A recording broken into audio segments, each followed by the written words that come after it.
স্বাগত জানাচ্ছি চ্যানেল এসএর ডিজিটালের লাইভে। আমি এখন অবস্থান করছি আব্দুল্লাহপুরের একটি খোলা ড্রেনের পাশে, যেখানে এক নজর চোখ পড়লেই দেখা যায় পলিথিন এবং প্লাস্টিকের স্তূপ।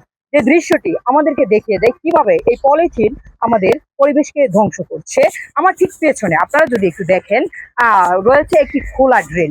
সেই ড্রেনটিতে যখন এখানকার যত পলিথিন আছে তা পড়ে এবং পানির গতিপথকে বন্ধ করে দেয়, ফলে উপরে একটি রাস্তা রয়েছে, যে রাস্তাটি আশুলিয়া বাইপাল মহাসড়কে মহাসড়ক নামে পরিচিত। এই রাস্তাটিতে বিভিন্ন সময় জলাবদ্ধতা তৈরি হয় এবং এই জলাবদ্ধতা শুধু যে এই রাস্তাতে হয় তাই নয়, আমার ঠিক সামনের দিকে রয়েছে আব্দুল্লাহপুরের যে বৃহত্তম মাছ বাজার, সেই মাছ বাজারেও এই ড্রেনকে ঘিরে এখানকার এই জলাবদ্ধতা সৃষ্টি হয়। তবে এই জলাবদ্ধতার মূল কারণ হচ্ছে এই পলিথিন যখন এই ড্রেনকে গতি প্রবাহ বন্ধ করে দেয়, অর্থাৎ পানি প্রবাহ যখন বাধাপ্রাপ্ত করে, তখন এখানকার এই জলাবদ্ধতাগুলো সৃষ্টি হয়। এই পলিথিন যে শুধু ড্রেনে প্রবাহ বন্ধ করে দেয় এমনটি না, পলিথিন এমন একটি বস্তু যেটা মাটিতে পড়লে মাটিকে শক্ত করে দেয়, যা আমাদের গাছকে জন্মাতে দেয় না।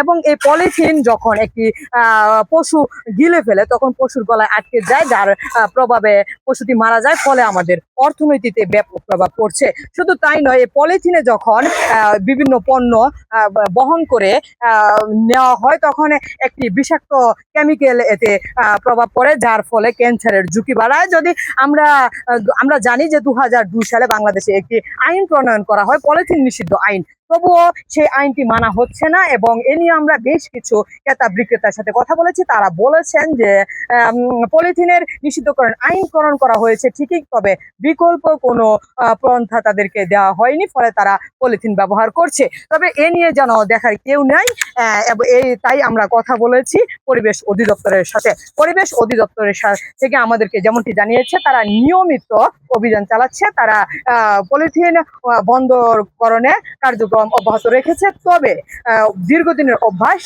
এবং বিকল্প ব্যবস্থা না থাকায় তারা এখনো এর কোনো সমাধান করতে পারছে না। সীমা প্রধান, চ্যানেল এস, ঢাকা।